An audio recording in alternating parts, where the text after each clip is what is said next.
শুরু করছি প্রেয়সীর হৃদয় ব্যাকুল পর্ব ১। কিছু মাস ধরে ওরু খুব ডিপ্রেশনে আছে। তার ডিপ্রেশনের কারণ দাঁড়ালো তন্ময়ের সামনে গেলেই কিছু না কিছু উদ্ভট কাণ্ড কারখানা সে করে বসে, যা খুবই বিব্রত বোধ করতে করতেই মূলত তার ডিপ্রেশন চলে এসেছে। যেমন প্রতিদিনের মতো গত সপ্তাহে সে তন্ময়ের বাসায় পড়তে গিয়েছিল। পড়ার এক ফাঁকে তার হাঁচি এলো।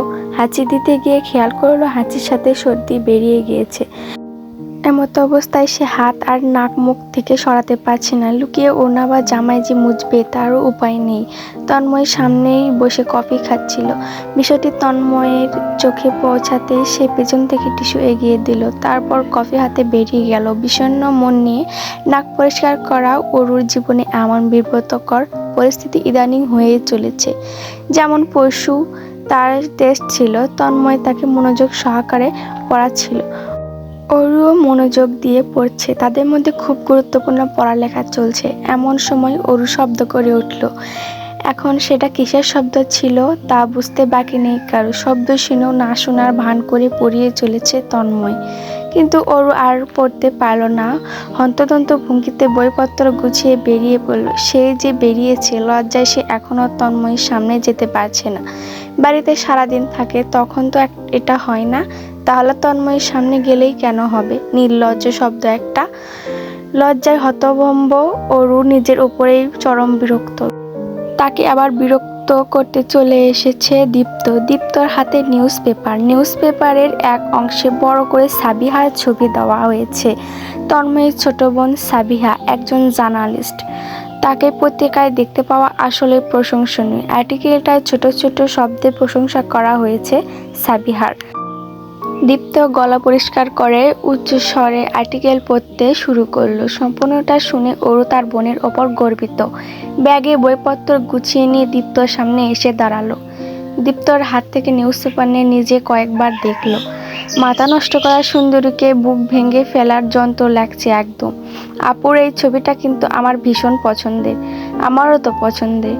বড় চাচ্চুকে দেখিয়েছিস? সবাই দেখেছে, শুধু তুমি মাত্র দেখেছ।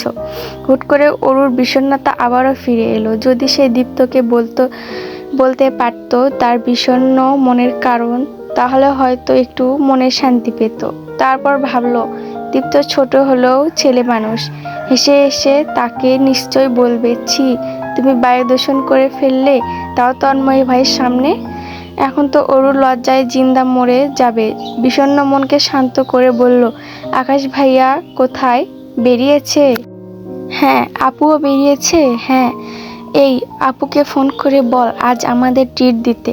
তোমার বলতে হবে না, এটা আগেই বলে রেখেছি। আপু বলেছে রাতে ফেরার সময় পিৎজা, কোক এবং বার্গার আনবে সবার জন্য। আচ্ছা তুই এখনো বাড়িতে কেন? স্কুলে যাসনি? আমার ডায়রিয়া হয়েছে। আজ বড় চাচ্চু ছুটি নিয়ে দিয়েছে। ওরুর মন খারাপ হয়ে এলো। তার ডায়রিয়া হয় না কেন?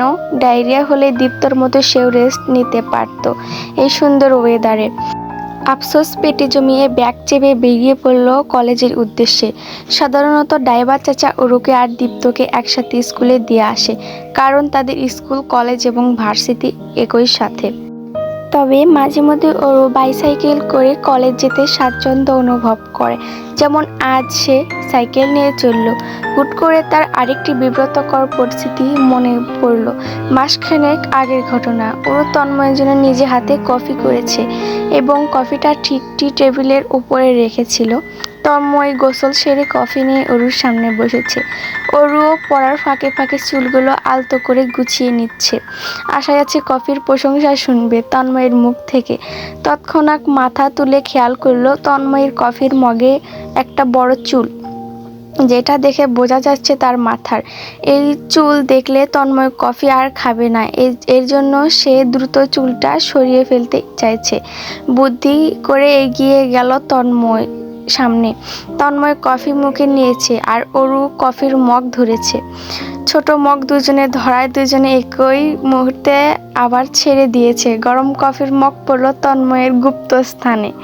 বড় বড় চোখ করে চেঁচিয়ে উঠল ওরু। দ্রুত এগিয়ে গিয়ে ঝাড়তে লাগলো তন্ময়ের গুপ্ত স্থানের ওপর। হতভম্বের মতো কিছুক্ষণ বসে থেকে তন্ময় উঠে দাঁড়িয়ে চলে গেল। মাথাটা ঠান্ডা হতেই অরুর মস্তিষ্ক জ্বলে উঠল। তারপর হাতটা ধরে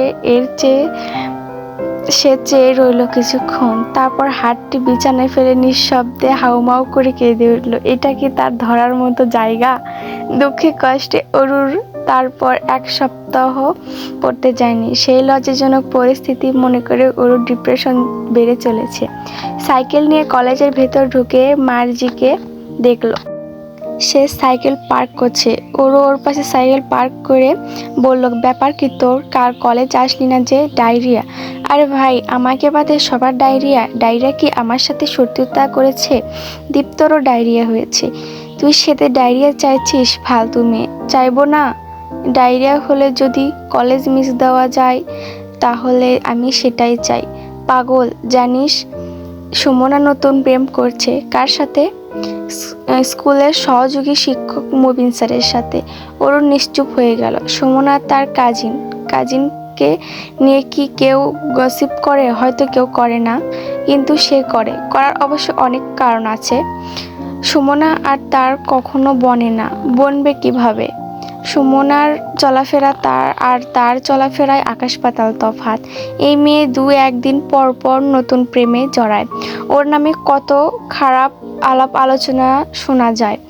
এর ওপর বেশ কয়েকবার তন্ময়কে সিডিউসডও করতে চেয়েছে, তাও তার চোখের সামনে। তন্ময় কখনো পাত্তা দেয়নি বিধায় সুযোগ পায়নি। না হলে ওর মনে হয় তন্ময়কে নিজে সব বিলিয়ে দিত।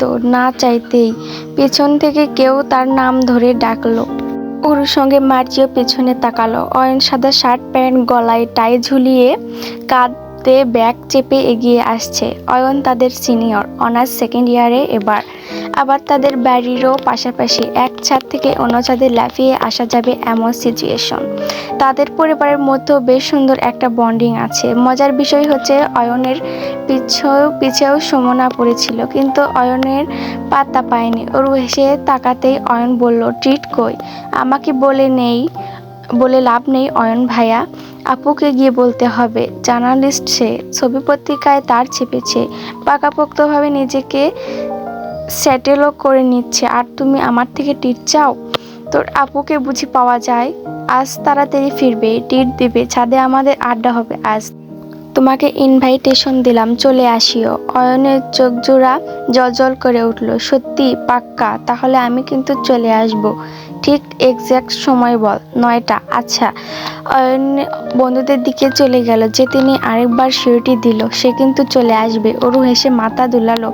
মার্জি অরুর পাশ থেকে ফিসফিসিয়ে বলল, দেখ সুমনা এদিকে তাকিয়ে। অরু হাসলো। ওর ক্রাশ সেদে এসে কথা বলেছে আমাদের সাথে, তাই জ্বালা করছে ওর। দুজনে অটো হাসিতে ফেটে পড়ল। হাসতে হাসতে এগিয়ে যাচ্ছে সামনে। যেমন আজকের মতো আনন্দ তারা আর পায়নি জীবনে। সাবিহা মাত্র অফিস থেকে বেরিয়েছে, এখন সন্ধ্যা 6টায়।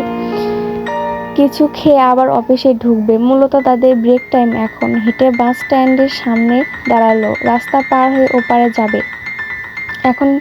এমন সময় তার ফোন বেজে উঠল। স্ক্রিনে তন্ময় ভাই লেখাটি ভেসে উঠেছে। সাবিহা কল রিসিভ করলো। হ্যাঁ ভাই, কোথায় তুই? অফিস থেকে বেরোলাম মাত্র, ব্রেক টাইম এখন। বাস স্ট্যান্ডের সামনে দাঁড়িয়ে আছি, আশেপাশেই আছি। দাঁড়িয়ে থাক, আসছি আমি। আচ্ছা। সাবিয়া কল কেটে পাশে তাকালো। তার থেকে কিছুটা দূরে একটি ছেলে দাঁড়িয়ে, পরনে সাদা হুডি, আর চোখে তার দিকেই তাকাচ্ছে। ছেলেটিকে চিনতে সময় লাগলো না সাবিহার। সময় লাগবে কিভাবে? দিনে একবার এই ছেলে ওর সামনে চলে আসবে কোনো না কোনো অজুহাত নিয়ে। সবই বুঝে সাবিয়া। একটা ছেলে বারবার সামনে কেন আসছে, বা কেন তাকে ফলো করছে, বা কেন তার দিকে বারবার তাকায়, এগুলো বুঝতে পারে সে। বুঝলেই বা কি? ভাবতেই সাবিহার লজ্জা লাগে। সে এবার মাস্টার্স প্রথম বর্ষে। অয়ন মাত্র অনার্স 2nd ইয়ারে। বাচ্চা ছেলে, মাত্র গ্রো আপ করছে। চেহারায় এখনো বাচ্চামো ভাব। ক্লিন শেপে তাকে বাচ্চা তো লাগবেই। তার উপর সাবিহার সন্দেহ জাগে, এই ছেলের মনে হয় এখনো দাড়িও গজায়নি। নেহাতি বাচ্চা ছেলে, তার উপর ছোট থেকে ওকে বড় হতে দেখেছে। খারাপ কোনো ব্যবহার করতেও দ্বিধাবোধ হয়। এক প্রকার সে জালে আটকে, একটা কাঁটা তার গলায় আটকে, না পারছে কাঁটা ফেলতে আর না পারছে গিলতে। প্রতিদিনের মতো অভিনয় সুরে বলল, অয়ন তুমি এখানে?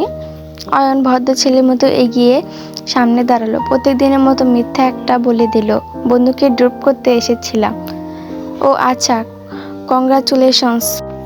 Thank you, you deserve it. Sabiya হেসে বলল, থ্যাঙ্কস। তন্ময়ের পৌঁছাতে 10 মিনিট লেগেছে। তাকে দেখেই বাইকের পিছনে উঠে বসলো সাবিহা। তন্ময় হুট করে অয়নকে খেয়াল করলো, যে আপাতত বাইকে বসে এখানে মাত্রই পৌঁছেছে এমন ভঙ্গিমা করছে। তুই এখানে যে? হয়েছে কি ভাই, বন্ধু সজীবের এখানে দরকার ছিল, ড্রপ করতে এসেছিলাম। তুই কি এখন বিজি? না ভাই, বাসায় যাচ্ছিলাম। তো আয় আমাদের সাথে। আজ সাবিহার নাম করা জার্নালিস্টদের মধ্যে একজন হতে পেরেছে। নিউজ পেপার দেখছিস? I am proud of her. তাই ওকে নিয়ে রেস্টুরেন্টে যাচ্ছিলাম, আয় সাথে, ট্রিট দিই। আচ্ছা ভাই। তন্ময় বাইক স্টার্ট করে যেতেই অয়নও বাইক স্টার্ট করে পেছন পেছন চলল। বসুন্ধরার সামনে একটা রেস্টুরেন্টে বাইক থামালো। অয়নও এসে পাশেই থেমেছে। তন্ময় বাইক লক করে হেলমেট এবং চাবি নিয়ে সাবিহার দিক তাকালো। সারাদিন কাজ করে সাবিহার চোখ মুখ ক্লান্ত। বোনের কাছ থেকে চেপে রেস্টুরেন্টের ভিতরে নিতে নিতে তন্ময় বলল, কি দরকার এত কষ্ট করার? পড়াশোনা মন দিয়ে কর শুধু। তোমারও তো এত কাজ করার প্রয়োজন নেই। বাবার এত টাকা পয়সা ফেলে কেন করো? তুই জানিস কেন করি? তাহলে তুমিও জেনে নাও আমি কেন করি। তন্ময় তর্ক করতে জানে না, অল্পতেই হার মেনে যায়। একটি সাইলেন্ট কর্নার বেছে নিল, সেখানেই 3 জন বসলো। সাবিয়া বসে তন্ময়ের ঘামে ভেজা মুখ দেখে মন খারাপ করে ফেলল। কখনো গাড়ি ছাড়া চলাচল না করা তার ভাই এখন এত কষ্ট করে অফিস করে ভাবতেই সাবিহার শ্বাস আটকে আসলো। ব্যাগ থেকে রুমাল বের করে তন্ময়ের কপালের ঘাম মুছে দিল। অফিসে অনেক প্রেশার বুঝি? হ্যাঁ, একটু একটু। মা কেমন আছেন? ভালোই। তোর চিন্তা করে সারাদিন। বাবার কথা জিজ্ঞেস করবে না ভাইয়া? তন্ময় ওয়েটার ডাকলো। সাবিহার কথাটি সম্পূর্ণ অগ্রাহ্য করলো। সাবিহা দীর্ঘশ্বাস ফেলে চোখ ফেলতেই অয়নের ওপর নজর পড়ল। তার দিকেই তাকিয়ে ফ্যালফ্যাল করে চোখ দিয়েই খেয়ে ফেলবে যেমন। সাবিহার ইদানিং মনে হচ্ছে এই ছেলে নিজ থেকে থামবে না, তাকে খোলাখুলি এর সাথে কথা বলতে হবে। তন্ময় মেনু এগিয়ে দিয়ে বলল, কি খাবে অর্ডার দে। সাবিহা বলল, ট্রিট তো আমার দেওয়ার কথা। তুই ট্রিট দিবি তাও আমাকে? আমাকে এখনো ছোট ভেবে রেখেছ? আমার কাছে ছোট্ট তুই। ওয়েটার অর্ডার নিয়ে যেতে তন্ময় এবার অয়নের দিক ফিরল। পড়াশোনা কেমন চলছে অয়ন? ভালো ভাই, একমাত্র ছেলে তুই, তোর বাবার অনেক আশা আকাঙ্ক্ষা তোর উপর, তাই মন দিয়ে পড়াশোনা করবি। জি।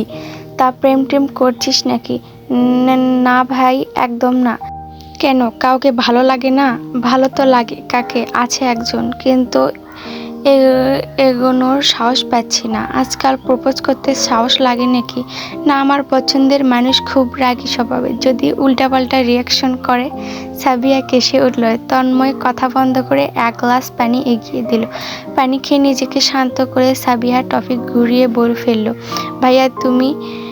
ভাইয়া আমি কিছু পার্সেল দেবো অরুদের জন্য। এখন নিলে তো ঠান্ডা হয়ে যাবে, তাই না? ভাবছি ছুটি হলেই নিয়ে ফিরবো। ওদের আজ ট্রিট দিতেই হবে। আমার অপেক্ষায় নিশ্চয় বসে এক একটা। তন্ময় বলল, এই অরু পড়তে আসছে না যে? কি জানি, গিয়ে বলিস আজ টাইম মতো চলে আসতে। তুমি ওকে কেন পড়াচ্ছ? এভাবে সারাদিন অফিস করো, বাসায় ফিরে রেস্ট করবা তা না? তুমি জানো অরুর দেখা দেখি এখন দীপ্তিও তোমার কাছে পড়তে চায়। তন্ময় হেসে বলল, ও তো ব্রিলিয়েন্ট স্টুডেন্ট, ওকে আমার পড়াতে কেন হবে? ওরু হায়ার ম্যাথমেটিক্সে বেশ দুর্বল, টিচারদের পড়াশোনা বোঝে না, বিদায় ওকে আমার আলাদা পড়ানো। 7:30 অরু কাঁধে ব্যাগ চেপে বেরিয়েছে। তার উদ্দেশ্য তন্ময়ের বাসা। বেশি দূর না এখান থেকে, সাইকেল করে চলে যাওয়া যায়। এতক্ষণ নিশ্চয় তন্ময় কাজ থেকে চলে এসেছে। অরুর একটু সংকোচ অনুভব হচ্ছে, কিন্তু এত সংকোচ অনুভব করলে হায়ার ম্যাথমেটিক্সে আবারও 40-এর নিচে পাবে। তন্ময় ছাড়া কারো থেকে পড়া বোঝে না। তার টিচাররা তাকে হায়ার ম্যাথমেটিক্স বোঝায় নাকি গরুর ঘাস খাওয়ায় অরু বোঝে যে পায় না। তার তো ইচ্ছে করে সব কয়টা সাবজেক্ট তন্ময় থেকে পড়তে, কিন্তু তন্ময়ের সময় কই। আগের দিনগুলো মনে পড়তে লাগলো অরুর, যখন তারা সবাই একসাথে একই ছাদের নিচে থাকতো। তন্ময়কে ঘুম থেকে উঠেই দেখতে পেত। সন্ধ্যার পর তন্ময় সবাইকে পড়াতে বসাতো। কই সেই দিনগুলো? তাদের পরিবার না ভাঙলে কি চলছিল না? এই দ্বন্দ্ব ঝগড়া বিবাদ না হলে কি পারতো না? অরু খুব করে চায় বড় চাচ্চু আর বড় মায়ের যেন ভুল বুঝি শেষ হয়ে যায়। আর কত, 2টো বছর তো হয়ে গেল, আর কত অপেক্ষা। অরু একটা 8তলা বিল্ডিং এর সামনে সাইকেল থামালো। তাকে চিনে দারোয়ান ঢুকতে দিল। ঢুকে সাইকেল লক করে লিফট ধরলো। তন্ময়ের ফ্ল্যাট 5তলায়। সেখানে পৌঁছে কলিং বেল চাপলো। দরজা খুলে দিয়েছে জবেদা বেগম, অরুর বড় মা। অরু ব্যাগ ফেলে জাপটে ধরল তাকে। ভেতরে আয় আগে। গলা জাপটে ধরে ভেতরে গেল। চারপাশে নজর বুলিয়ে বলল, কই তন্ময় ভাই? আসছে বলল। তুই পড়তে বস, এখনই চলে আসবে। অরু টেবিলে বসে সরঞ্জাম তৈরি করছে। প্রথমে চুল বাঁধলো, যেন চুল টুল কোথাও না উড়ে যায়। তারপর টিস্যু এগিয়ে রাখলো সামনে, যদি কাশি চলে আসে টিস্যু কাজে দিবে। কিন্তু বায়ু দূষণ প্রতিরোধ কিভাবে করবে সে ভেবে রাখলো। বায়ু দূষণ শুরু হওয়ার আগেই উচ্চস্বরে কথা বলবে, তন্ময়কে শুনতেই দেবে না।